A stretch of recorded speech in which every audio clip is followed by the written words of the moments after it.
antes de fisio. Bueno, esta es la primera tutoría que doy. No sé si algunos me conocen. Estoy junto a mi compañero Mati, que es el que dio la tutoría la semana pasada. Bueno, la idea de hoy es que veamos lo que es regulación del pH intracelular, los procesos de regulación. Eh, la realidad es que está bueno que ustedes puedan participar y que en realidad yo acá simplemente sea alguien que les dé un apoyo y no que les dé una clase teórica, porque si no esto se torna un poco aburrido. Así que pueden interrumpirme, si pueden mejor hablar por micrófono, o sea, animarse a hablar sería lo mejor, porque la realidad es que no voy a estar mirando mucho el chat para estar pendiente más a lo que les doy. Pero bueno, voy a esperar que puedan participar mucho. Toda duda es bienvenida, porque la duda de uno a veces puede ser la duda de muchos. Así que bueno, espero que les sirva.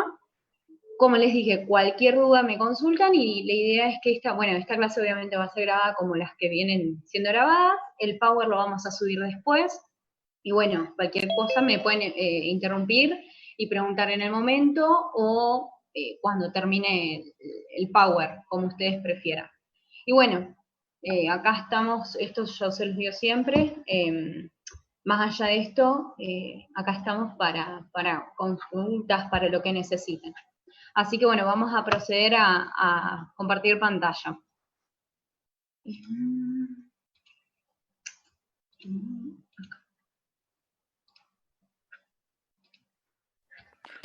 Yo tengo una pregunta antes de empezar. Sí, Antonella. Es acerca de la bibliografía. En los Sí, objetivos, los dos primeros objetivos de la guía te dice que tenés que conocer sí, la fuente de protones. Bueno, ahí no sé sí, si vos lo tenés. Y la sí. segunda, que tenés que describir el pH intracelular de acuerdo a cambios en el metabolismo y hipoxia celular. ¿En qué Sí, bibliografía se puede encontrar eso? Porque estuve revisando y sí habla mucho de lo que es la regulación a nivel renal y de pulmón, pero no de lo otro. ajá.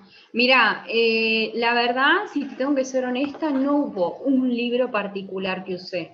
Yo esta guía cuando la hice la tuve que hacer de cero como si fuera alumna de fisio, porque a diferencia de otras guías, tuve que hacerla de cero ya que no tenía esta guía hecha. Entonces, primero en principal lo que hice fue, Ceci, por cada guía que les mando a ustedes, les dice, bueno, leer tal capítulo de tal libro o cosas así. Bueno, primero leí el capítulo ese y después fui buscando mucho en internet, obviamente siempre guiándome de fuentes confiables, ¿no?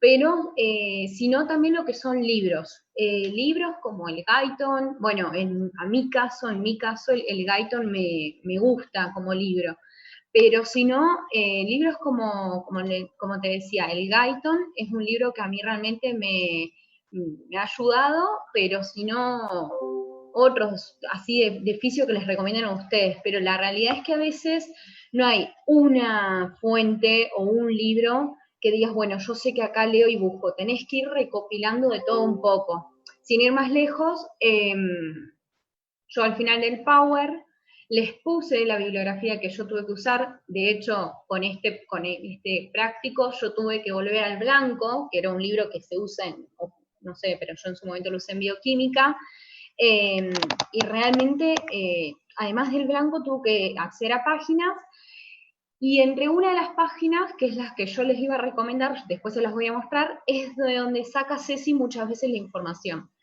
No digo, por favor, esto no lo tomen como esa página es la de Cecilia, de ahí saca todo. No, para nada. Sino que en este caso, para justamente el tema que vamos a ver hoy, Ceci de esa página sacó algo de información que termina de explicar un poco esto de isquemia y lo que vamos a ver que son algunos de los últimos puntos. Eh, pero es como te digo, Anto, no hay un libro, es como ir buscando, recopilando y buscar capaz lo que son estudios, archivos, la revista Cielo y todas esas cosas, ¿sí? Bueno, vamos a compartir, espero que se vea, cualquier cosa les pido, si no se ve la pantalla o se tapa por estos cartelitos acá, por favor díganme. Ahí está. Bueno, entonces, hoy nos tocaba ver lo que es regulación del pH celular, procesos de regulación. Los objetivos es conocer las fuentes de protones y su mecanismo de transporte a través de la membrana, describir los cambios en el pH del LIC asociados al aumento del metabolismo y la hipoxia celular, describir los mecanismos que participan en la homeostasis del pH intracelular e interpretar gráficos y sus resultados. Bueno, entonces, la homeostasis, voy a correr esto por acá, perdón. Entonces, la homeostasis del pH intracelular es un aspecto crucial del medio intracelular, independientemente del tipo celular, dado el impacto que tienen los protones sobre muchos procesos celulares, como modificación de la actividad enzimática, activación e inactivación de transportadores y canales de membrana. Por ello es importante conocer los mecanismos que participan de esta homeostasis. Entonces el punto pedía: considerando la célula como sistema y conociendo su metabolismo estudiado en bioquímica, señale en la tabla adjunta las fuentes de protones del LIC. Entonces, cuando vamos a la siguiente, a ver, que quiero ver si puedo correr más esto. Ahí está, creo que. Bueno, perdón que haga esto, es que quiero tratar de correr lo que más pueda. Bueno, entonces, cuando ustedes vieron esta tabla en la guía, ¿alguno puede decirme cuáles son, o uno o dos de las fuentes de protones? ¿Alguno que la pueda marcar o que me pueda indicar? Si me lo puede decir por micrófono, mejor, ¿eh? La glucosa, o sea, la glucólisis. Bien, ¿en qué reacción? En la de fructosa 6-fosfato a fructosa 1,6 bifosfato. Después en la de gliceraldehído. Y en la de gliceraldehído 3-fosfato. Perdón, la de fructosa 6-fosfato. Después Bien. están dos electrones que se utilizan como parte del sustrato, supongo, porque son negativos. Y al final la reacción da piruvato, así que serían 2 electrones menos como a la suma total. Bien, entonces, un poco diciendo lo que decían los chicos. Primero, tenemos la obtención de un protón a partir de la reacción de, o sea, obtener de la glucólisis, o sea, de la reacción de glucólisis a partir de la glucosa, donde obtenemos un protón, ¿sí? Continuando con el proceso de glucólisis, continuamos con la otra reacción que decían los chicos, también obteniendo otro protón. Después tenemos lo que es esta otra reacción, que se lleva a cabo por la enzima gliceraldehído 3-fosfato deshidrogenasa, donde obtenemos 2 protones. Y por último, como decían los chicos recién, perdón, no se me marcó. Bueno, acá, como decían recién, al obtener, por la enzima piruvato quinasa, al obtener piruvato se consumen 2 protones, que están acá en negativo. Eso quiere decir que los protones se consumieron. Entonces, ¿qué pasa? Tenemos un protón de acá, otro protón de acá, que se generó, más 2 protones son 4. Pero estos 2 protones que se consumieron, los restan a estos 4, entonces me quedan 2. Cuando nosotros llevamos a cabo lo que sería glucólisis, pero no es glucólisis, sino la destrucción del glucógeno para obtener glucosa, que es glucógenolisis, fíjense que la cantidad de protones que se generan es menor, ¿sí? Es 1 en comparación de glucosa. Entonces, ¿esto qué nos quieren decir para empezar con toda esta guía? Que la glucosa, o sea, que la obtención, la destrucción, la lisis de la molécula de glucosa, lleva a la generación de más protones que la generación de glucosa a partir de glucógeno. Si no se me entiende algo o algo lo digo medio trasladado o no les queda, me interrumpen, me lo dicen, ¿sí? Para pasar al siguiente punto, el punto 2 decía, el valor del pH intracelular, dependiendo del tipo celular y compartimiento de la célula, varía entre 4 en el lisosoma y 7,3 en el núcleo. Mientras que el líquido intracelular tiene un pH que varía entre 7 y 7,35, dependiendo de factores como el impacto al metabolismo. En este sistema celular, las proteínas y fosfatos son los principales tampones, amortiguadores, buffers biológicos intracelulares. Mucho menos importante es el sistema bicarbonato en el LIC. Aplicando sus conocimientos de química, la primera pregunta dice, ¿cuál es el pK del sistema ácido carbónico bicarbonato? ¿Alguien lo sabe? 6,1 puede ser. Exactamente. ¿Están todos de acuerdo? Si alguno me puede decir que sí. O que diga que no, Sí. no sé. Genial, buenísimo. Entonces, como decían los chicos, 6,1. Si ustedes, yo les pregunto, esto fuera un poco de, a ver, esto se los digo yo de manera oral, esto no está escrito en el Power. ¿Conocen alguna ecuación relacionada a todo lo que es pH que tenga este valor en el medio, 6,1?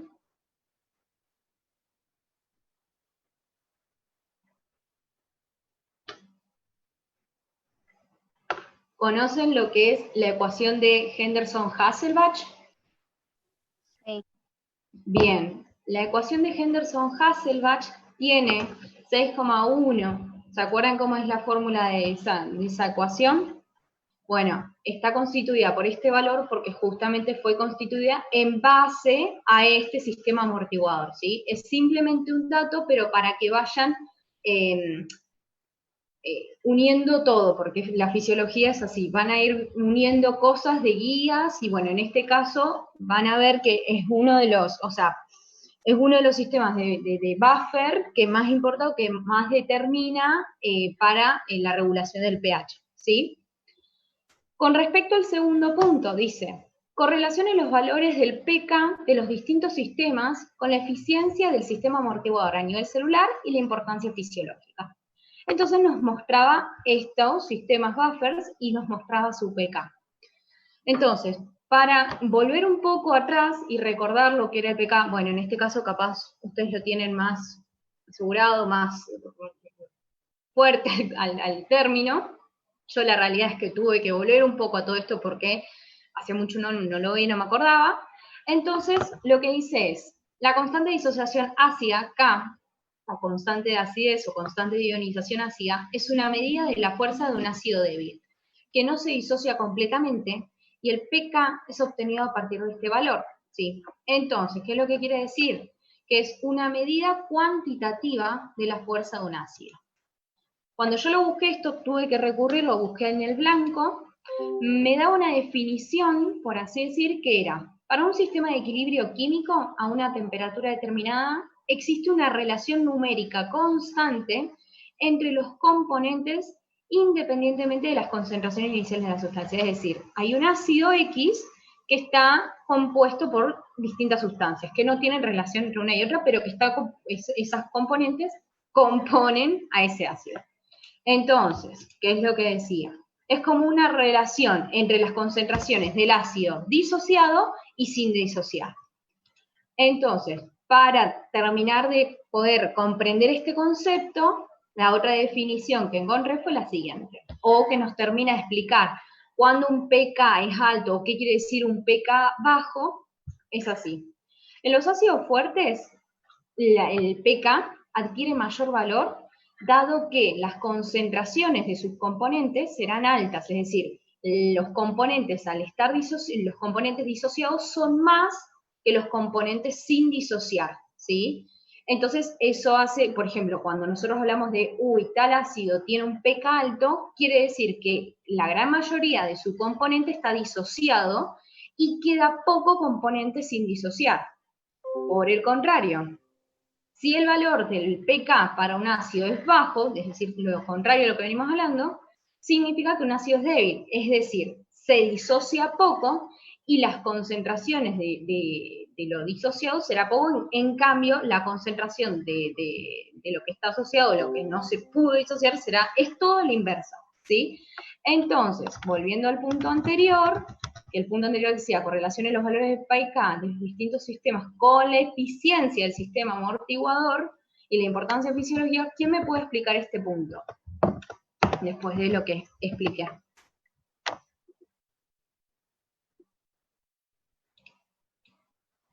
Que algunos animan.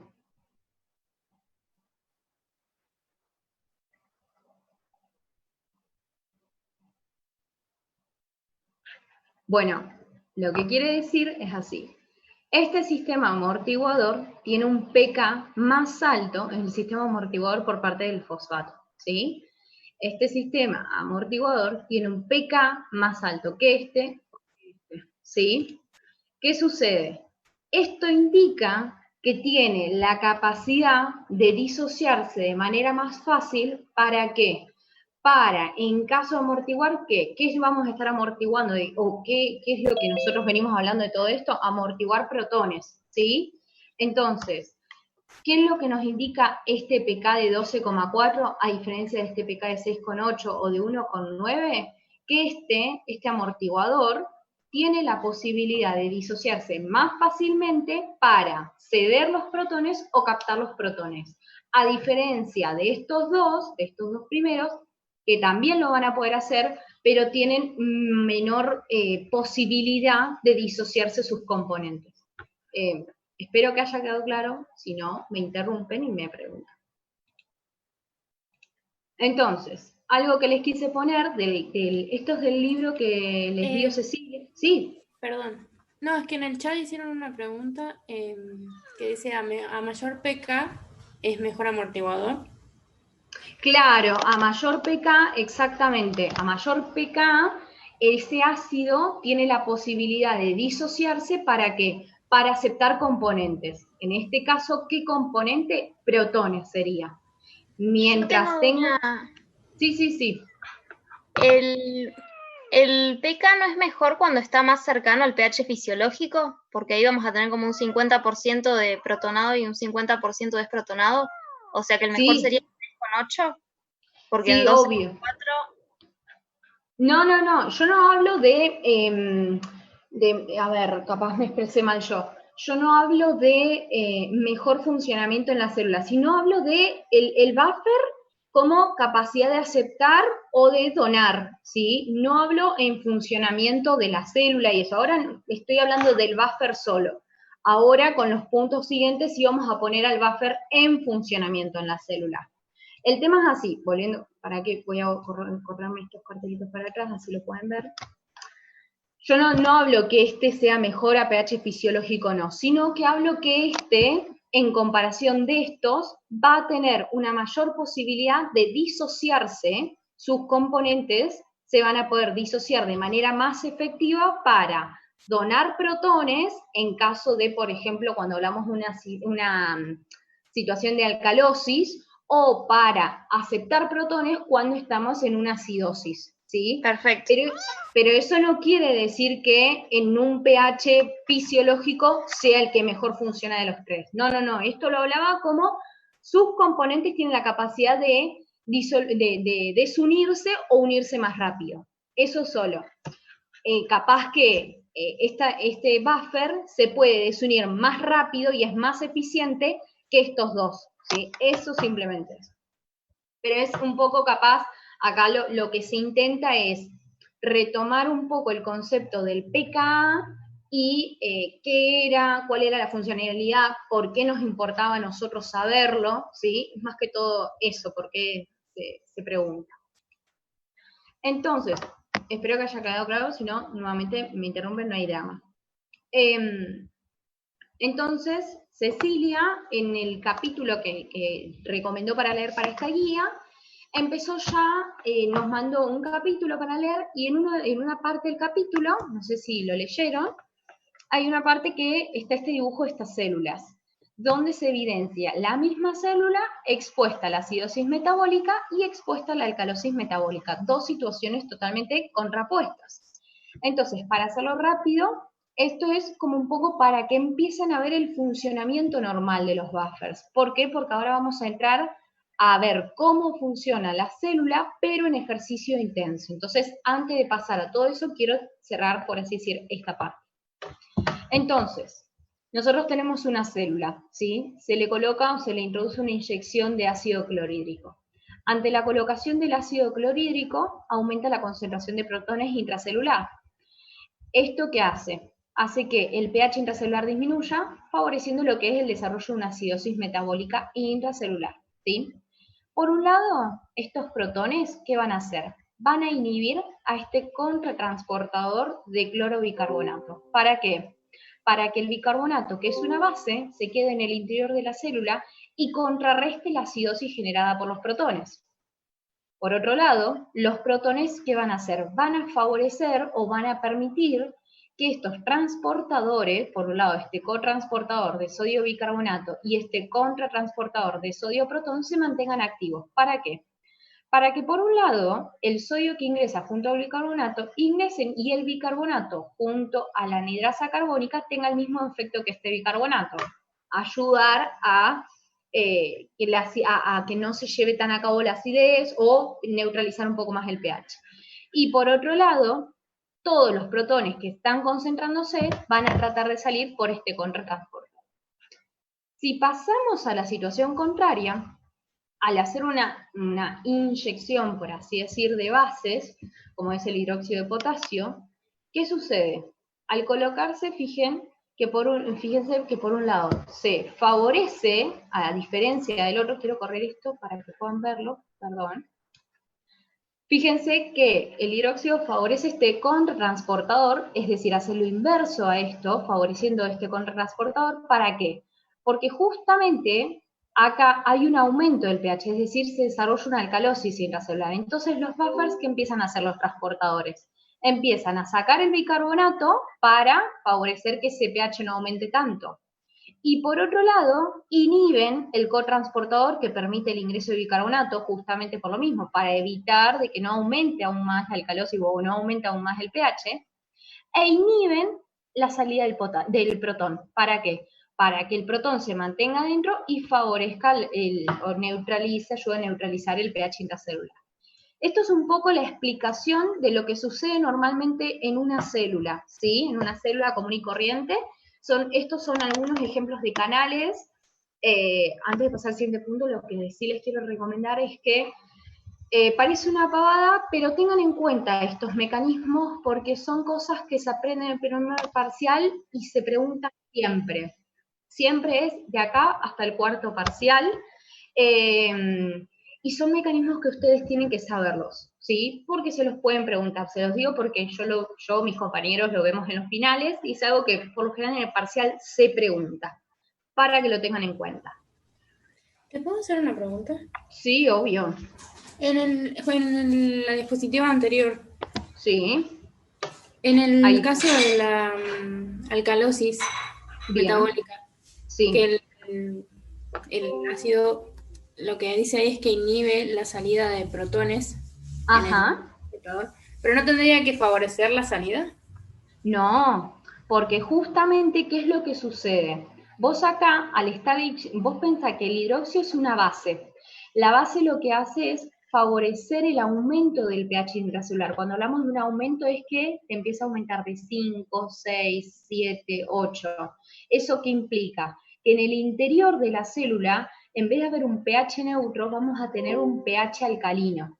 Entonces, para nosotros me refiero para que la célula evite llegar o seguir favoreciendo el desarrollo de ese pH alcalino, ¿qué es lo que hace? Retiene los protones en el interior de la célula para compensar el exceso de bases que tiene en su interior. Entonces, por un lado, ¿qué hace? Trata de sacar, fíjate que el dióxido de carbono ingresa y junto con la anhidrasa carbónica, por acción de la anhidrasa carbónica, se une ese hidróxido para formar bicarbonato y todo ese hidróxido que entró, tratar de expulsarlo a través de este contratransportador para favorecer que ese pH alcalino empiece a disminuir. No me refiero a disminuir que pase a la acidez, porque a ver, ustedes tienen que saber algo, que esto es uno de los términos que se habló, creo que en la primera guía con Paco, no recuerdo muy bien. El pH es un parámetro estrecho, decimos. Un parámetro estrecho, ¿qué quiere decir? Que tiene una poca variación. Ustedes recuerden que el pH fisiológico es 7.35, 7.45. Cuando un paciente ya tiene un pH de 7.25 y ya tiene alguna modificación, ya empieza a tener consecuencias, por así decir. Entonces, las células me refiero con sus efectores y sus sensores, son muy sensibles y tratan de, ante cambios del pH de la sangre o pH intracelular, tratan de poner todos los mecanismos en marcha para evitar que se produzcan grandes cambios justamente por las consecuencias que puede traer, ¿sí? Entonces, ¿qué es lo que sucede? Volviendo un poco a tu pregunta. Trata de sacar las bases y por otro lado trata de retener el protón. ¿Para qué? Para que el protón contrarreste a ese pH alcalino y tiende a disminuirlo un poco más, llevándolo o tratando de llevándolo hacia la neutralidad, ¿sí? Hacia un pH un poco más común, no hacia la acidez, sino hacia un pH más común. Es simplemente eso. Gracias. No, por favor. Bueno, el tercer punto, ya acá es donde empezamos a ver el funcionamiento de estos buffers, pero en una situación especial. Dice, si la célula en estudio es una fibra muscular, el metabolismo se modifica si el músculo es partícipe de una actividad física aumentada. Tengan en cuenta eso, porque es muy importante. Para conocer el impacto de dicho cambio metabólico a nivel del LIC, analice el siguiente gráfico y escribe una conclusión a partir de sus conocimientos del metabolismo celular. La línea marcada más gruesa en eje del tiempo es momento de ejercicio previo. Entonces, nosotros, espero que ahí vean todos, yo trato de correr todo lo que más puedo para que... No se ven igual los cartelitos, ¿eh? Ah, bueno, listo, me quedo tranqui. Gracias. Bueno, alguien... Uy, ahí está. ¿Alguien me puede decir un poco, analizar estos gráficos? Lo puede hacer entre uno, varios, como quieran. Pero alguien que yo porque capaz yo ya sé la respuesta, pero está bueno que ustedes puedan analizarlo según lo que saben, lo que leyeron.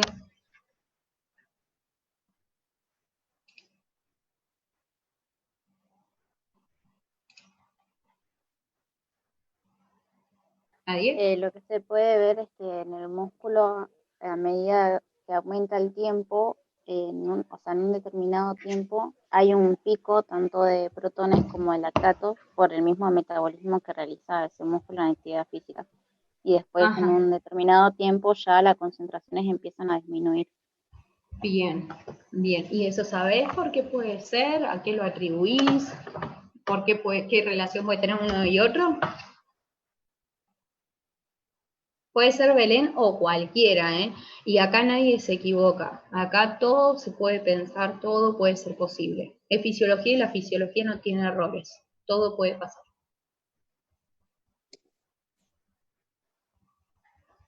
La pregunta, ¿cómo fue?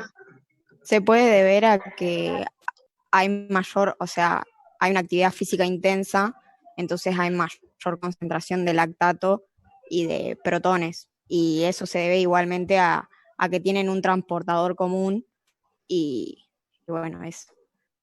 Bien, va por ahí. No sé quién preguntó cuál era la pregunta. Así no es que hay una pregunta, sino que la idea es analizar los dos gráficos, primero cada uno por separado y después en conjunto y ver si hay alguna relación entre el lactato y los protones, porque si miran bien, fíjense que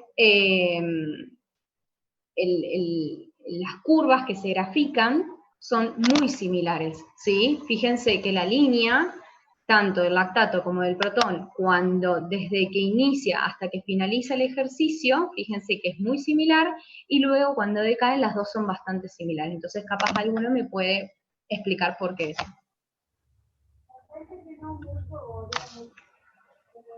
¿Podría ser por el ciclo de Cori? A medida que se genera el lactato, se va produciendo la glucólisis y va generando protones. Bien, bien, podría ser. ¿Están de acuerdo con ella? Julieta, ¿no? Sí, igual creo que puede ser cuando pasa la reacción que pasa de piruvato a lactato, si no me acuerdo bien. Creo que era la lactato de deshidrogenasa, ¿puede ser? Muy bien. Sí, todo, como le digo, todo es posible, o sea, no hay nada que tiren, o sea, la realidad es que la ruta metabólica o el camino metabólico, como lo quieran decir, todo es posible. Entonces, todo, como lo están diciendo, es perfecto. ¿Qué vas a decir, Candela? Porque lo que se forma es ácido láctico y se disocia y ahí tenemos el lactato y el protón. Eso sería la relación. Algo así. Ahora, yo les pregunto, yo para saber, esto es mi opinión personal, no, mi pregunta personal hacia ustedes. ¿Ustedes creen que el lactato es el productor de la acidosis en el caso de un ejercicio intenso o es una consecuencia de la acidosis?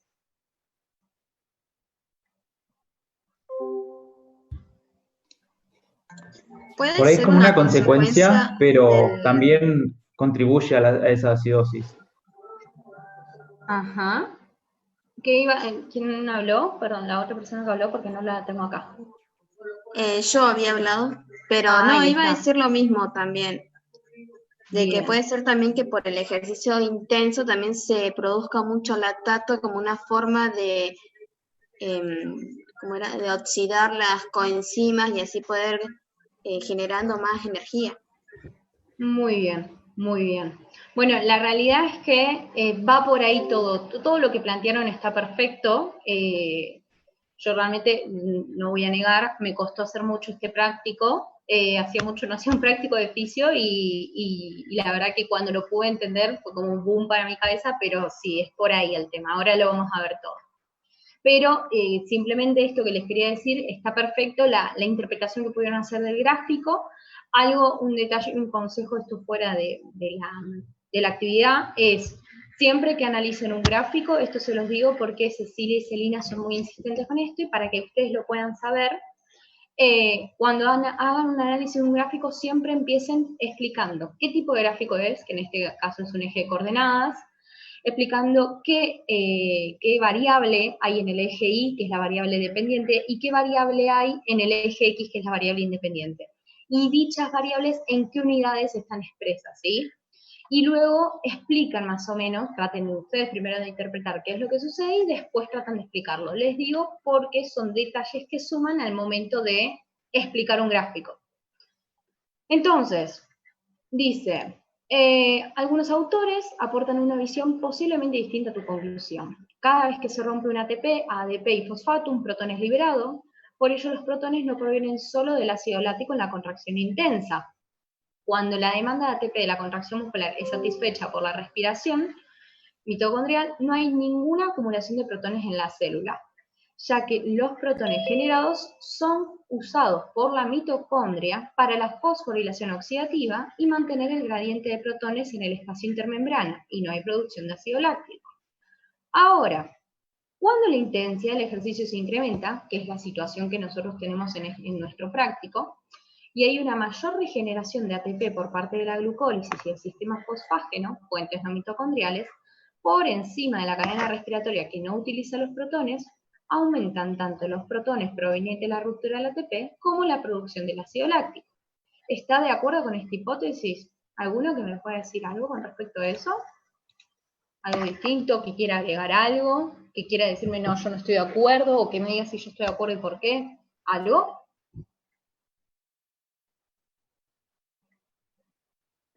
Es que en el ejercicio muy prolongado hay una falta de oxígeno, lo cual inhibe una gran parte de la respiración celular, entonces la célula empieza a producir ATP, se queda con el ATP que produce solamente en la glucólisis, y si no hay oxígeno, en la primera parte de la glucólisis se genera lactato.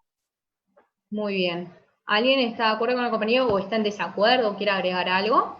Yo tenía entendido que en el ejercicio intenso se necesita energía más rápido, pero la tasa de oxígeno es menor y entonces se queman carbohidratos para producir energía rápida. Bien.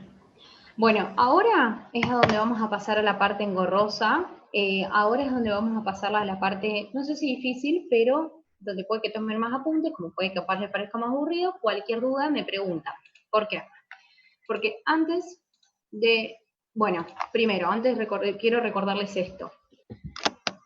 Esto que les explico es un poco para recordar un poco el lactato, seguramente como les dije hoy lo tienen un poco más fresco que yo seguro.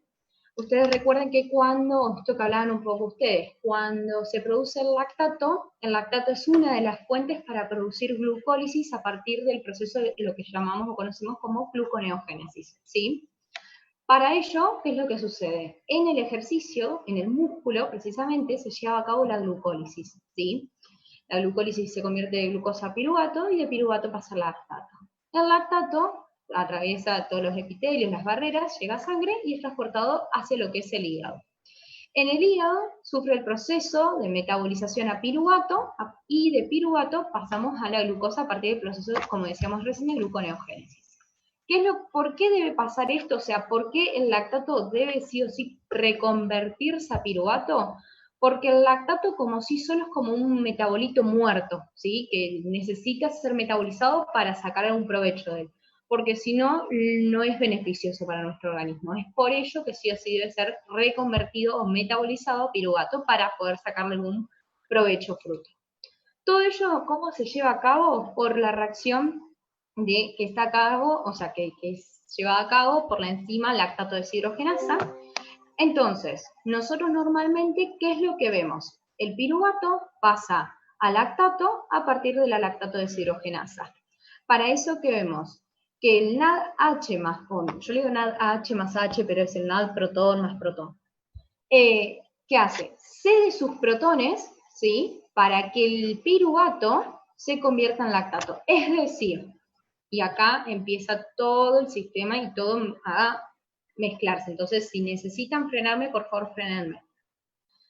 Cuando se empiezan a generar protones, el NAD solo, es un buffer, ¿sí? Entonces nosotros lo necesitamos siempre como buffer, es decir, lo necesitamos siempre así, en este estado, para que esté disponible para captar protones. Cuando capta protones, como es esta situación, ¿qué hace? Se los da al lactato a partir de la lactato deshidrogenasa. Entonces, el piruvato se convierte en lactato. ¿Con qué motivo o con qué fin? Con el fin de extraer los protones del NAD para el NAD quedar libre y actuar como buffer, ¿sí? Lo inverso sucede cuando nosotros queremos metabolizar el lactato del piruvato. Esta reacción, como decíamos recién, se produce en hígado.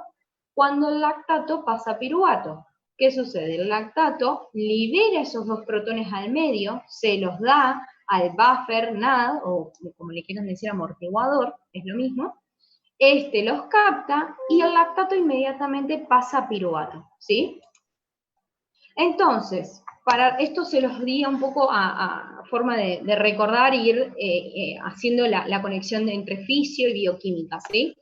Entonces, lo que nosotros conocemos del paso del lactato al piruvato es lo que se conoce como ciclo de Cori. Y luego, lo que es el pasaje del piruvato a la glucosa es gluconeogénesis, ¿sí? Entonces, tenemos este gráfico que dice, ahora analiza el siguiente gráfico que representa la remoción de protones y lactato desde un músculo esquelético en contracción y complete su conclusión. Fíjense, como les decía recién, fíjense es un eje de coordenadas, tenemos en el eje Y lo que es la liberación en milimol por minuto, y en el eje Y tenemos el tiempo en minutos. La curva negra representa los protones liberados en tiempo, y la curva gris representa el lactato liberado en el tiempo. Fíjense que a los 12 minutos, la liberación de protones llegó a aproximadamente 40 milimol por minuto. Mientras que a los 12 minutos el lactato llegó a 20 milimol por minuto, ¿sí? ¿Alguien me puede explicar esta relación? ¿O por qué sucede esto?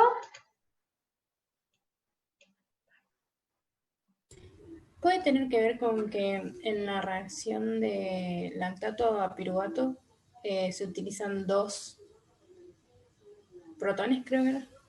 ¿O se convierte en dos NADH?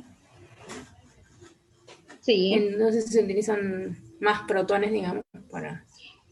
Es que sí, o sea, nosotros hablamos hoy en día, a ver, nosotros al momento de estar acá en la clase hablamos del lactato como si fuera una molécula única en todo el cuerpo, pero el lactato no es algo que se pueda cuantificar. Entonces, capaz que de una molécula hablamos de dos protones que se liberan, pero si multiplicamos la cantidad de lactato, dupliquen la cantidad de protones, ¿sí? Entonces, esto tiene que ver un poco la relación, por eso es que también les mostraba recién lo del lactato, ¿sí? Pero es más o menos lo que decía Sofía. Entonces, todo esto que les voy a explicar, perdonen, ya de antemano les digo, todo lo que les puse ahora está por escrito, no me gustan a mí los pagos por escrito porque los considero un poco aburridos, pero no sabía cómo explicarlos con gráficos, entonces capaz se los puse por escrito por si querían anotarlo, y capaz que si lo leen les queda mejor, no sé, yo se los puse por escrito, me parecía mejor. Alguien me está diciendo si se puede volver a explicar, explicar qué cosa, para saber, si alguien me lo puede decir. No sé quién me dijo. ¿Si puedo hablar al grupo? El gráfico de ahora quiere que vuelvan a explicar. Ah, bien, bien. Perdón, es que no estoy viendo el chat, porque si no es un lío, se me pone el chat y se me pone la pantalla. El tema es así, volviendo un poco atrás, voy a volver atrás para que... Nosotros recién vimos que normalmente en un ejercicio intenso, que es la situación que venimos hablando, vemos que el piruvato, por la acción de la lactato deshidrogenasa, se convierte a lactato. ¿Sí? Ahora vamos a explicar, ahora voy igual a explicar un poco más en profundo todo esto, por qué el piruvato se convierte a lactato. Pero uno de los motivos por los cuales se convierte es por esto, por justamente el NAD y el NADH. ¿Qué es lo que sucede? Fíjense la estructura química del piruvato y fíjense la estructura química del lactato. El lactato lo que hace es, va a actuar como un amortiguador. ¿De quién? Del NADH. Al recibir los protones de este mismo, es decir, fíjense que el NADH acá presenta un protón y otro más, es decir, 2 protones, ¿sí? Entonces, la lactato deshidrogenasa es la enzima que ¿qué va a hacer? ¿O qué va a hacer de que se le va a encargar? Va a captar esos 2 protones y se los va a dar al lactato, o se los va a dar al piruvato, para que éste los capte y se cambie su conformación química a lactato. Fíjense que su conformación química forma un enlace de oxígeno con hidrógeno, con protón, y carbón con protón. Y eso es por la unión con estos 2 protones que aceptó del NADH. Cuando el lactato, que antes era piruvato, cuando el lactato acepta estos protones, el NAD se une, queda libre, ¿sí? Entonces, expliqué todo esto para que ahora se entienda esto que voy a explicar acá. ¿Qué es lo que sucede? Cuando nosotros, por X motivo, que vamos a ver ahora más adelante, cuando nosotros cuando nosotros necesitamos extraer energía, extraer protones o lo que sea del lactato, ¿qué hace nuevamente la lactato deshidrogenasa? Saca del lactato estos protones para que el lactato cambie su conformación química y vuelva a piruvato, ¿sí? Entonces, esos 2 protones son cedidos nuevamente al NAD para conformar el NADH más H. Yo le digo H, pero es protones, chicos. Entonces, volviendo a esto. Una de las chicas, no sé si era Sofía, me parece, había dicho que esto, ¿qué es lo que sucede? Nosotros acá lo que estamos viendo es así. Es la liberación de protones y la liberación de lactato en el tiempo. ¿Pero en el tiempo en qué? Es en el tiempo en el ejercicio, ¿sí? En un ejercicio intenso. Fíjense que acá dice, remoción de protones y lactato desde un músculo esquelético en contracción. ¿Cuándo es en contracción? En un ejercicio. Entonces, viendo esto, el gráfico que yo les mostré recién de la reacción, ¿qué es lo que se puede ver o qué es lo que se puede evidenciar, que es lo que decía Sofía? De una molécula se liberan 2 protones. ¿Qué pasa? Nosotros el lactato no lo podemos contabilizar, pero imagínense si tenemos 10 moléculas de lactato, vamos a tener el doble de protones liberados por cada molécula. Entonces, eso es lo que explica que, fíjense, empieza el ejercicio, ¿sí? El ejercicio intenso, no un ejercicio donde tenemos oxígeno y tenemos todas las condiciones dadas para hacer el ejercicio perfecto, sino que ya empieza un ejercicio intenso. Y ese ejercicio intenso se va incrementando a medida que pasa el tiempo, fíjense, y a medida que pasa el tiempo empieza a aumentar la liberación de lactato, ¿sí? Pero con ello empieza el incremento de la liberación de protones. Supongamos que esto finaliza acá porque justo el gráfico finaliza ahí. No digo que llevemos 12 minutos de entrenamiento. No sé, supongamos que es la mitad del entrenamiento. Yo lo que quiero que vean es que fíjense que a los 12 minutos la cantidad de lactato es de 20, mientras que a los 2 minutos, es decir, al mismo tiempo, la cantidad de protones es de 40, es decir, la cantidad de protones duplica la cantidad de lactato. Entonces, ¿qué es lo que estamos viendo nosotros?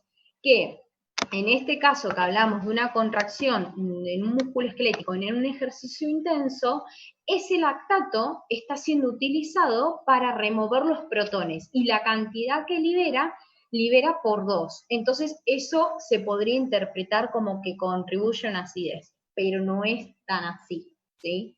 Espero que haya quedado claro. Sí. Claro, porque no es que después esos protones de alguna manera se van a excretar, ¿no? Para eso se usa. Exactamente. Ahora mismo vamos a pasar a todo eso. Yo lo que vi en un apunte que encontré por ahí buscando entre tantas páginas, ay, paren que quiero correr esto, si pueden ver bien, es lo siguiente. La producción de lactato, acá voy a tratar de ir despacio para que puedan entender, por favor, repito, no estoy viendo el chat, pero si pueden, párenme si tienen alguna duda o lo que sea. La producción de lactato se incrementa bajo estas condiciones celulares para prevenir la acumulación de piruvato y aportar el NAD que venimos hablando, ¿sí? Necesario para la fase 2 de la glucólisis. Recuerden que en la glucólisis, que ahora vamos a repasarla en un ratito, necesitamos el NAD para que después se pueda captar los protones y convertirse nuevamente en NADH más, o sea, NAD protón más protón. Así, con el incremento de la producción de lactato, coincide con la acidosis celular, que es la que induce la acidosis metabólica. Si el músculo no produjera lactato, la acidosis y la fatiga muscular ocurrirían más rápido y el rendimiento durante el ejercicio sería perjudicado en forma severa. Entonces, toda esta reacción que veíamos recién, que es llevada a cabo por la lactato deshidrogenasa, produce NAD citosólico, apoyando así la demanda de este mismo sustrato, ¿sí? Y esto mantiene mejor el potencial redox citosólico, NADH, lo cual apoya el flujo continuo de sustrato a través de la fase 2 de la glucólisis, y de este modo permite continuar con la regeneración de ATP a partir de la glucólisis. Entonces, antes de seguir leyendo, ¿qué quiere decir? Que la producción de lactato tiene dos funciones. Por un lado es evitar la acumulación del piruvato, y por otro lado, aportar NAD, no NADH, sino NAD, ¿para qué? Para que este sea utilizado en el proceso de glucólisis, que tiene como objetivo generar ATP, ¿sí? Otra función importante de la reacción de la lactato deshidrogenasa es que por cada molécula de piruvato catalizada a lactato y NAD hay un protón consumido, lo que hace que esta reacción funcione como un amortiguador o buffer en contra de la acumulación celular de protones. Entonces, ¿qué es lo que nos quiere decir? Que este lactato que se va a producir del piruvato no solamente va a evitar, por un lado, la acumulación de piruvato, va a generar un NAD para que esté disponible para la glucólisis, sino que va a aceptar un protón. ¿Eso qué quiere decir? Que va a actuar como buffer cuando hay una acidosis metabólica en el intracelular. Entonces va a actuar como buffer para ayudar a regular esa acidosis, ¿sí? Para continuar, ¿qué es lo que sucede? La remoción del fosfato terminal, esto parece muy químico, pero una vez que volvemos a la glucólisis y todo eso, ahí se empieza como a entender un poco más. La remoción del fosfato terminal del ATP para formar ADP y la liberación concomitante de energía y fosfato requiere la participación de agua como sustrato adicional.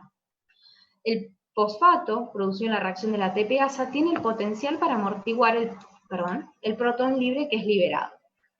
Consecuentemente, a medida que el fosfato se incrementa durante el ejercicio intenso, la capacidad amortiguadora de los protones por parte del fosfato es cuantificada por el grado de acumulación de fosfato, cuando el pH celular cae debajo de 6,8. Esto parece todo un cuento enrollado, pero lo que quiere decir es que a medida que se van produciendo más protones por parte de esta ruptura de molécula de ATP, esos fosfatos, o sea, ustedes sepan que, ahora igual se los voy a mostrar para que lo recuerden, cuando el ATP se hidroliza, se forma el ATP y libera, como les dije recién, protón. Entonces, y una molécula de fosfato. Esa molécula de fosfato empieza a captar esos protones de forma amortiguadora. ¿Qué es lo que sucede? Cuando por algún motivo empieza a ser más la liberación de protones que de fosfato, y los fosfatos no llegan a como amortiguar todos esos protones, el pH celular empieza a disminuir. No que directamente se va a hacer ácido, pero empieza a disminuir. Ustedes fíjense que el pH celular empieza a caer por debajo de 6,8, ¿sí? Entonces, eso hace que la capacidad amortiguadora de estos, del fosfato, empieza a decaer. Es decir, su capacidad de captar esos protones empieza a caer. Entonces, esto se los remarqué con este círculo porque me pareció importante, como para entender un poco todo este concepto. Dice, por lo tanto, un incremento, es decir, un aumento en la concentración citosólica de protones, debe también coincidir con una disminución en el potencial redoxitosólico, el cual desplaza el equilibrio de la lactato deshidrogenasa hacia la producción de lactato. ¿Qué nos quiere decir esto? A medida que aumenta la concentración de protones, ¿qué quiere decir? Disminuye el pH intracelular, se torna más ácido, la lactato deshidrogenasa va a tender a formar más lactato. ¿Para qué? Para, como les decía recién, el lactato, que las funciones que les mencioné recién, produzca más NAD para que luego esté disponible para captar más protones, evite la acumulación de piruvato y más. Entonces, la formación de lactato y el flujo desde los músculos que trabajan es más una consecuencia de la acidosis que una causa de la misma. Espero que esto se esté entendiendo. A mí me llegó su tiempo tratar de comprenderlo, no les voy a mentir. Así que cualquier duda me frenan, me dicen. La causa de la acidosis metabólica no es meramente la liberación de protones, sino un desequilibrio, esto que venimos hablando un poco, sino un desequilibrio entre la tasa de la liberación de los mismos, o la tasa de producción de los mismos, y la tasa de amortiguamiento y remoción de estos. La liberación de protones, entonces, ocurre a partir de la glucólisis y la hidrólisis de ATP. Sin embargo, no hay una disminución inmediata en el pH celular. ¿Por qué? Porque todos estos buffers y amortiguadores que tenemos actúan de manera rápida y eficiente como para que esa célula no entre en acidez, porque si no, ante un ejercicio intenso o ante la mínima corrida que tenemos, ya todas nuestras células estarían fallando y tendrían problemas, ¿sí? Entonces, por suerte contamos con un mecanismo, o la célula cuenta con procesos de regulación que le permiten actuar de manera rápida y eficiente para captar todos esos protones y actuar con los mecanismos necesarios para evitar conducir a una acidez. Entonces, el sistema de amortiguamiento intracelular, el cual incluye aminoácidos, proteínas, fosfato, bicarbonato, hidrólisis de fosfocreatina, producción de lactato, recoge o consume estos protones para proteger la célula contra la acumulación intracelular de los protones. Estos son también removidos del citosol. Esto es importante que lo sepan porque son todos intercambiadores que se preguntan. Son removidos del citosol por el transporte mitocondrial. Transporte a través del sarcolema, como se importa el lactato-protón, intercambiadores de sodio-protón, y un intercambiador dependiente de bicarbonato, bicarbonato-cloro, que algunos ya los vimos y ahora otros los vamos a volver a ver en un ratito. ¿Sí? Esto es un poco la reacción, se los volví a poner porque a mí realmente me ayudó mucho a terminar de comprender todo. Es la reacción que venimos hablando. Entonces, ¿qué es lo que ahora vamos un poco más enfocándonos más hasta este punto para ir después al cuarto y quinto punto? Sin embargo, cuando la tasa de producción de protones excede la tasa o la capacidad de la célula y de sus amortiguadores para amortiguar o remover a estos del músculo esquelético, se origina o se desencadena lo que es la acidosis metabólica. Es importante señalar que la producción de lactato actúa como un sistema amortiguador, consumiendo protones, y como removedor de los mismos, transportando protones a través del sarcolema para proteger a la célula contra la acidosis, ¿sí? Entonces, acá vemos un poco lo que es la reacción de la glucólisis. Acuérdense, bueno, acá les marco dónde son las dos, ahí está. Dónde son las dos reacciones donde el ATP se hidroliza para formar ADP y liberar un protón. Fíjense acá abajo se los puse. Fíjense que el ATP se hidroliza ADP y libera un protón. Entonces ya acá tenemos un protón y otro protón más, que lo vimos también un poco al principio. Y fíjense que acá es donde tenemos el NAD que nosotros necesitamos generar a partir del lactato para que esté disponible para que capte el protón que proviene de esta reacción, ¿sí? Bueno, antes de pasar al cuarto punto, el tercero es bastante complejo porque tiene toda esta explicación. ¿Quedó claro? Si pueden decirme por audio, mejor.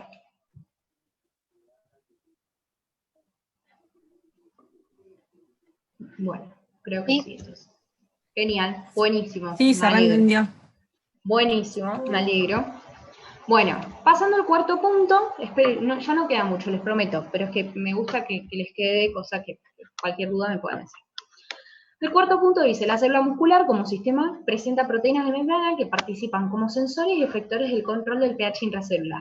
En algunas células los mismos transportadores o la anhidrasa carbónica funcionan como sensores, ya que cambios en la concentración de protones inmediatamente modifican su actividad sensor-efector. Se muestran dos modelos de fibra muscular, analícelos y construye una secuencia de enunciados que reproduzcan los cambios en el pH del líquido intracelular de la fibra muscular en ejercicio, que es la situación que venimos trabajando, y la activación de los mecanismos de control. Entonces, el punto mostraba estos gráficos y decía, en la fibra muscular en ejercicio, el sistema en funcionamiento se aproxima al modelo adjunto, de más simple a más complejo, es decir, de más simple a más complejo. ¿Quién me quiere? Cualquiera, son 103, así que cualquiera de los 103 puede hablar. ¿Quién quiere hablar, explicar, decirme algo? Lo que sea. Primero, si puede empezar por este, que es el más básico, para después ir a este, mejor.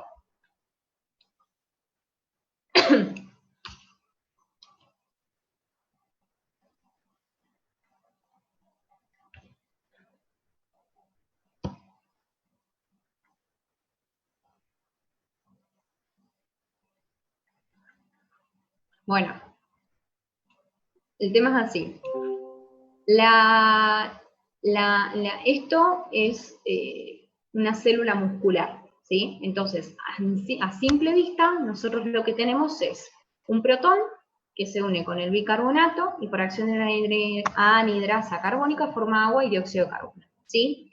Acá tenemos estos tres transportadores que son los que acabamos de hablar, que son el NHE, que es cotransportador de sodio protón, el NBC, que es cotransportador de bicarbonato y sodio, y el MST4, o MST, no importa, que es un cotransportador de lactato protón, ¿sí? Entonces, ¿qué es lo que dice abajo? El pK del ácido láctico, que es el que venimos hablando, es 3,86. A un pH fisiológico, este se encuentra completamente disociado en lactato y protones. Es como está acá graficado.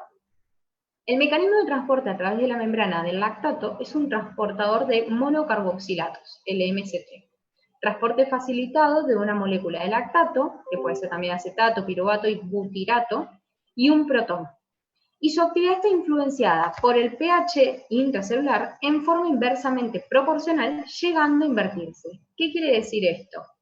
Que a medida que disminuye el pH intracelular, es decir, a medida que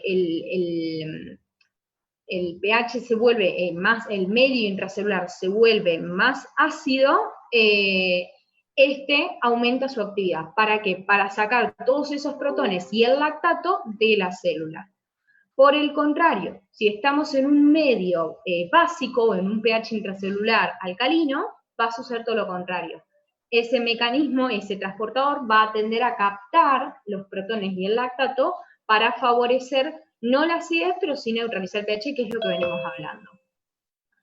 Entonces, ¿qué es lo que sucede? Si vamos, voy a tratar de correr esto para acá. Entonces, si vamos a este gráfico, en este gráfico, ¿qué podemos ver? Fíjense, tenemos el intersticio con un pH de 7,36-38, el sarco en la membrana y el sarcolema. Y esto es un músculo esquelético, una célula de músculo esquelético. Entonces, fíjense que normalmente ingresa la glucosa por el transportador de glucosa, el GLUT, sufre el proceso de glucólisis, la fase 1, fase 2, se hidroliza el ATP, como venimos viendo, el NAD capta el protón y se transforma en NAD más protón, y tenemos la conformación del piruvato, ¿sí? El piruvato y algunos protones, que es lo que venimos viendo desde el punto 1, ¿sí? Ahora, ¿qué sucede normalmente? Normalmente me refiero, la persona sale a correr, hace un ejercicio, lleva todo esto acá. Y nosotros tenemos acá el aceptor final de electrones, que nosotros, si recordamos de biología y bioquímica, el aceptor final de electrones es el oxígeno. Entonces, ante la presencia de oxígeno, el piruvato decide o toma lo que es el camino del ciclo de Krebs para finalizar en la cadena final de electrones, o sea, finalizar en el aceptor de electrones y generar, o sea, ATP y todo eso, ¿sí? Por el contrario, cuando tenemos una situación, ahora vamos a ver, cuando tenemos una situación X que nos produce que no haya oxígeno, el piruvato, como hablábamos recién, se convierte en lactato, ¿sí? Y todos esos protones empiezan a quedar libres, que es lo que venimos un poco hablando. Entonces, ahí actúa el transportador, el de la membrana, empieza a captar ese lactato y ese lactato lo empieza a transportar fuera de esa célula, al igual que los protones, como un mecanismo buffer. ¿Para qué? Para evitar que justamente por todo esto se genere una acidosis en el interior de la célula, ¿sí? Por otro lado, como veían de acá, esto que está graficado, esto que está graficado acá, en el cuadradito celeste, es lo mismo que tenemos graficado acá, lo mismo. Entonces, ¿qué van a ver? Que por un lado se va a exportar el lactato y el protón, y por ejemplo, en un motivo o en una situación en la cual nosotros necesitemos, como hablábamos hoy, del lactato, obtener cierta energía, ¿qué va a hacer si no el lactato, si no sale? Vuelve a la célula, o sea, se mantiene en la célula, se convierte en piruvato para esta generar energía y todo, ¿sí? No quiero meterme mucho en eso porque ya eso es muy engorroso, no se los van a preguntar, yo quiero que esto sepan las cosas simples, sencillas, no se metan mucho en si entra en la mitocondria y porque eso ya es de biología o bioquímica. Sí que se sepan estos canales y que sepan esto, que pasa más que todo con el piruvato. Esto es más o menos lo que pedía el ejercicio este. No sé si hay alguno que quiera agregar algo, que quiera decir algo, que no haya entendido algo, me lo puede plantear antes de pasar al siguiente punto.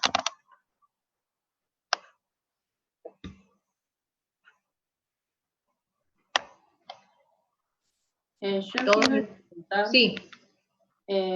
Cuando actúa el MST4, sí. A su vez actúan NHE, NBC, o NHE y NBC actúan por sí solos en otros momentos. No, son todos mecanismos que están actuando todo el tiempo, no es que hay uno activo y los otros no están activos, están todo el tiempo.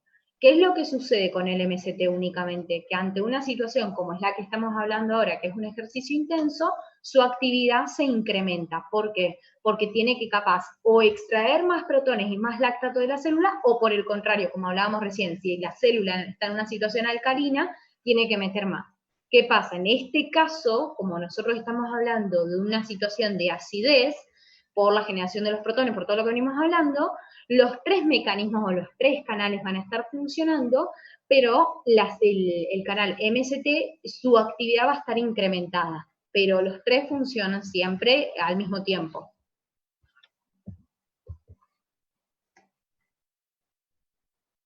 Espero allá. Gracias. De nada. Bueno, si no quedan dudas, paso al siguiente y último punto. Espero no haberlos aburrido. El último punto dice, la hipoxia afecta la respiración aeróbica de las células, es decir, la fosforilación oxidativa por las mitocondrias, y a medida que disminuye la presión parcial de oxígeno en el interior, como por ejemplo por acción de una isquemia. Se muestra un modelo adjunto de célula expuesta a una situación de isquemia. Analícelo y construye una secuencia de enunciados que reproduzcan los cambios en el medio intracelular originados por esto a nivel celular y sus consecuencias. Este es el gráfico que estaba adjunto, entonces hay alguien que lo quiera hablar, yo porque capaz está bueno que, como les decía hoy, que lo puedan analizar ustedes, lo que sea, si alguien quiere decirme algo o hablar o decir, lo puede hacer.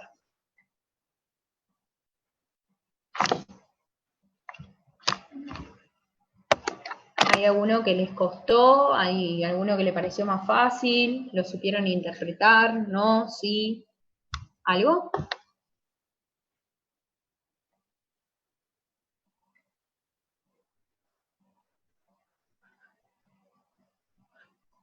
A mí me quedaron dudas, o sea, no lo pude hacer porque no supe por dónde empezar a analizar el gráfico, o sea, establecer un punto de partida.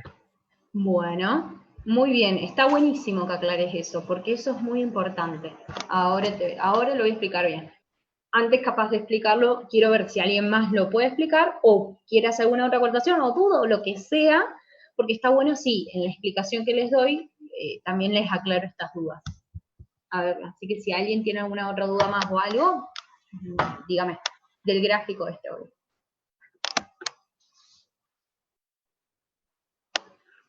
Bueno, entonces voy a empezar. Para que tengan en cuenta, esto es muy importante lo que les voy a decir. La bomba que maneja cualquier célula del cuerpo, y es como la bomba reina, la bomba madre, que nunca se pueden olvidar, que nunca pueden dejar de lado, es la bomba sodio-potasio ATPasa. Esa es la bomba madre, ¿sí? Entonces, cada vez que ustedes vayan a hacer un gráfico o vayan a analizar un gráfico, esa bomba siempre, siempre, siempre tiene que estar presente. No en una célula, en cualquier célula. Sin ir más lejos, algo que les cuento al pasar, cuando yo cursé fisio, yo la cursaba de manera presencial, nuestros exámenes eran escritos, nos hacían dibujar, y capaz nos hacían dibujar células renales, células digestivas, y podíamos haber hecho el dibujo perfecto, con todos los canales, con todos los nombres, con todos los transportadores, pero nos habíamos olvidado la bomba sodio-potasio y nos anulaban el punto. Esto no se los digo desde el lado de tengan miedo, sino que sepan la importancia que implica o que tiene esa bomba, ¿sí? Entonces, para responder un poco, el tema es así. Como esta bomba es dependiente de ATP, nosotros estamos hablando de una situación de isquemia. Isquemia es la falta de oxígeno, falta de entrega de oxígeno, ¿sí? Entonces, ya si partimos de una falta de entrega de oxígeno y nosotros en la célula tenemos la bomba que maneja todo el sistema de la célula, que es dependiente de oxígeno, o sea, no dependiente de oxígeno, dependiente de ATP, el cual se produce oxígeno. Entonces, ¿qué va a suceder? Ante una isquemia no hay oxígeno, por lo tanto no se puede producir ATP, el ATP decae, o sea, su producción decae, eso que lleva a que la bomba detenga su accionar, su funcionamiento, ¿sí? Al detener su funcionamiento se van a empezar a ver las consecuencias. Por ejemplo, el sodio se va a mantener en el interior de la célula, produciendo el aumento de su concentración intracelular. Y por otro lado, el potasio se va a mantener en el exterior de la célula, es decir, va a dejar de generar, va a dejar de ingresar potasio. Por otro lado, ¿qué es lo que sucede? El propio o el mismo aumento del sodio, ¿qué va a hacer? Va a bloquear a este intercambiador sodio-cálcico, lo que conlleva a que no ingrese más sodio, pero que ese calcio que estaba saliendo se mantenga en el interior de la célula. Y si nosotros estábamos hablando de células musculares esqueléticas, que son las que se encargan de llevar a cabo el ejercicio, es decir, que esto que está pasando es en una célula muscular, ¿qué es lo que va a suceder con ese aumento de la concentración del calcio? Va a generar una contracción más intensa y sostenida. ¿Por qué? Porque ese calcio no se está lavando, no se está yendo de la célula, ¿sí? Al bloquearse este intercambiador. Pero ¿qué pasa? Nos queda esto sin explicar. Sin explicar. Lo venimos hablando. Entonces, ahora vamos a esta parte. Les quiero tratar de correr. Ahí está. Entonces, nosotros, ¿qué venimos hablando? Nosotros venimos hablando de la glucosa, que a partir de la glucólisis genera ácido pirúvico o piruvato, y que ante la presencia de oxígeno entra el ciclo de Krebs y termina todo el ciclo, ¿sí? Todo divino, listo, ya está. Ahora, a nosotros el punto nos dice que estamos en isquemia, es decir, como decía recién, no tenemos oxígeno. Entonces, todo esto que venimos hablando hasta recién se prohíbe, no se lleva a cabo. ¿Qué hace el ácido pirúvico? Toma el segundo camino, que es, ante la presencia de no haber oxígeno, ¿qué hace? Se convierte en ácido láctico, ¿sí? El ácido láctico, si volvemos un poquito para atrás, como veíamos en el gráfico del punto anterior, el ácido láctico también con los protones, capta los protones, ¿para qué? Para contribuir a la acidez. Y es uno, junto a este, es uno de los protones, es uno de los amortiguadores que ayuda a que todo ese piruvato que se está convirtiendo en lactato pase a liberarse para evitar la acidosis metabólica. Entonces, ¿qué es lo que sucede? Perdón, que quiero poner de vuelta, ahí está. Entonces, todos estos protones que empiezan a aumentar, ¿de dónde provienen? De esta conversión, del ácido pirúvico al lactato. Entonces, el protón se empieza a aumentar su concentración en el interior de la célula, y por este intercambiador sodio-protón, que se mantiene activo, siempre se mantiene activo, sino que ahora ¿qué sucede? Incrementa su actividad. ¿Qué empieza a suceder? Empieza a expulsar protones hacia afuera de la célula. ¿Para qué? ¿O de qué forma o con qué objetivo? Como mecanismo buffer. ¿Para qué? Para que todos esos protones que se están acumulando en la célula salgan, con tal de que en el interior de esa célula no se produzcan acidosis. Por eso aumenta la concentración, pero empieza a ser expulsado. Y por eso dice acá, acumulación de protones en el líquido extracelular. Y esto sería todo, chicos. No sé si les quedó alguna duda de este punto. ¿Una pregunta? Sí, obvio. Yo tengo una pregunta. Vamos a hacer algo, párenme un segundo, así nos ordenamos. ¿Quién habló primero? Yo quería preguntar nada más, esto con el tema de la isquemia, al intentar sacar los protones hacia el líquido extracelular y empezar a acumular cargas positivas en el interior, ¿esa podría ser la razón por la cual las isquemias también llevan a fibrilaciones auriculares? Por el aumento de cargas positivas y la despolarización de la membrana, y bueno, como creo un poco más fisiopatológico, pero lo empecé a asociar un poco a eso. No, no tanto. No. La fibrilación es una arritmia, y eso se da más que todo por el sistema de conducción cardíaca, pero no por esto de acumulación de protones. No, la verdad que no. Eso, o sea, capaz sí puedes relacionar el tema de la isquemia, que es de sabido conocimiento, por el tema del infarto, todas esas cosas, pero que la fibrilación auricular se relacione con la acumulación de protones, no es tanto, es más que todo a veces no, porque... igual decía por la acumulación de sodio y calcio adentro de la célula, no por los protones fuera. Ah, perdón, te entendí mal yo, discúlpame. No, decía yo que al intentar compensar esto del pH intracelular se empiezan a acumular cargas positivas en el interior, y bueno, eso lleva por ahí a la despolarización. O por lo menos... Y es que en realidad, o sea, por más de que vos tengas acumulación de cargas positivas, esa célula está fallando. Entonces no te va a responder con excitabilidad ni nada, ¿viste? Porque ya de por sí hay algo que, por eso yo lo aclaré al principio de la explicación, que es cuando ya esta bomba sodio-potasio es fundamental. Ya si esa bomba se bloquea, se cierra, lo que sea, ya esa célula está destinada, lo más probable, a morir, a menos que la lesión, lo que haya provocado su freno, por así decir, se revierta. Es decir, por ejemplo, en este caso, pasó justo un coágulo de sangre y tapó la arteria por milisegundos. Bueno, bajó la concentración de ATP, pero se disuelve y sigue trayendo oxígeno para generar ATP, listo, la actividad de la bomba revierte. Pero es muy difícil que una célula que tiene cargas positivas te responda con una fibrilación. Eso que vos decís es más que todo un aumento de la excitabilidad por la cantidad de cargas positivas, pero eso sucede más que todo en una célula, ¿cómo decirte?, en un funcionamiento normal, no cuando tiene una situación así como patológica, porque en una situación así termina más muriendo la célula que generando un aumento en la excitabilidad por las cargas positivas. No sé si quedó claro. Sí, ahora sí, gracias. No, por favor. Yo también tenía una pregunta. Sí. Bueno, en este caso de las bombas, por la isquemia vemos que desciende la cantidad de ATP, ¿sí? Entonces deja de funcionar la bomba sodio-potasio ATPasa. Exacto. Eso me lleva a una acumulación de sodio en el interior celular. Ajá, y acá. esa acumulación de sodio, en el caso del intercambiador sodio-protón, que el protón va al exterior por la acumulación de sodio en el interior, ¿no se ve afectada también ese intercambiador y no podría salir el protón? ¿Cómo que vos decís que el sodio que ingresa por este intercambiador favorece a la acumulación de sodio? No, porque dejó de funcionar la bomba sodio-potasio ATPasa, entonces se acumula el sodio en el interior celular, ¿sí? Sí. Entonces eso no afecta también al intercambiador sodio-protón. Hay mucho sodio en el interior celular para que entre más por ese intercambiador.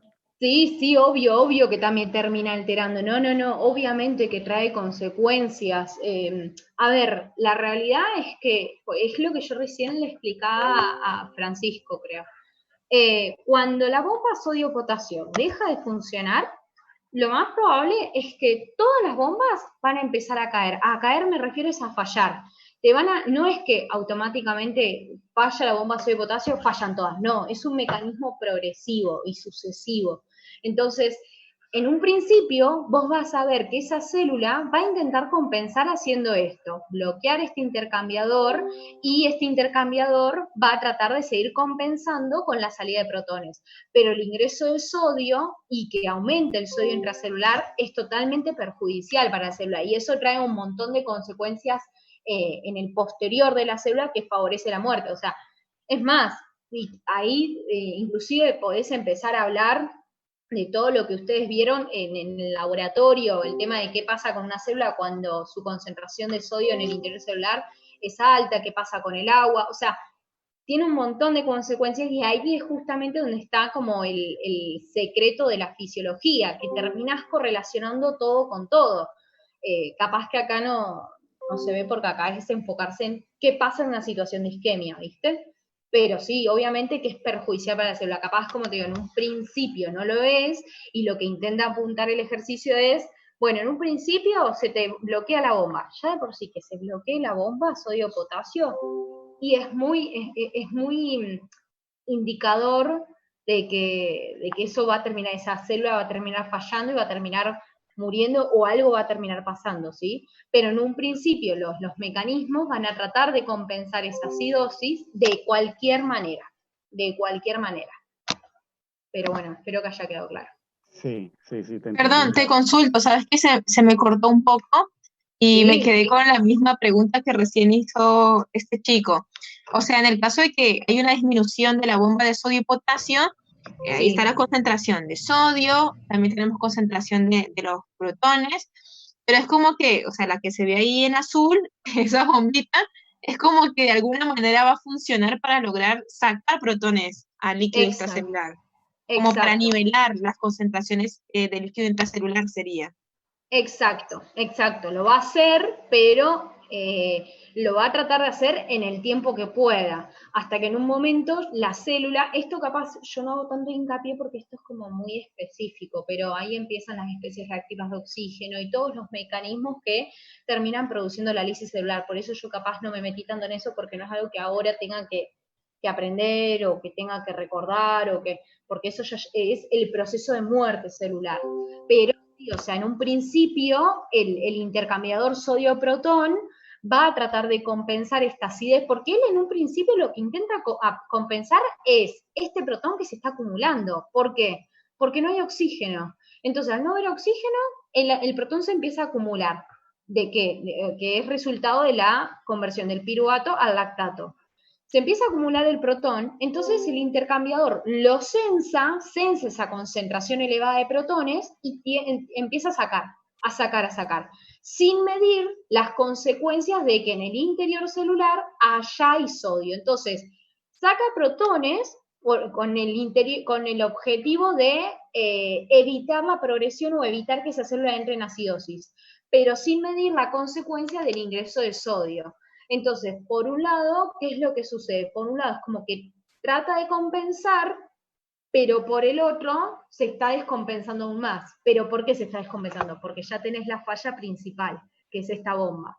Si nosotros tendríamos el oxígeno, el ATP, todo funcionando, y ponerle que se estuviera produciendo este protón, esta bomba estaría funcionando normal, entonces no habría problema que este intercambiador sodio-protón se mantenga, porque todo este sodio no se estaría acumulando, al contrario, se estaría extrayendo a partir de la bomba sodio-potasio. Eso es lo que pasaría en situación normal.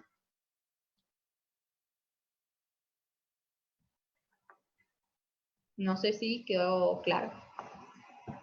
Espero que sí. Bueno, no sé si tenían alguna duda. Esta, les comento, esta es la bibliografía. Esta página que ven última tienen dudas en el chat.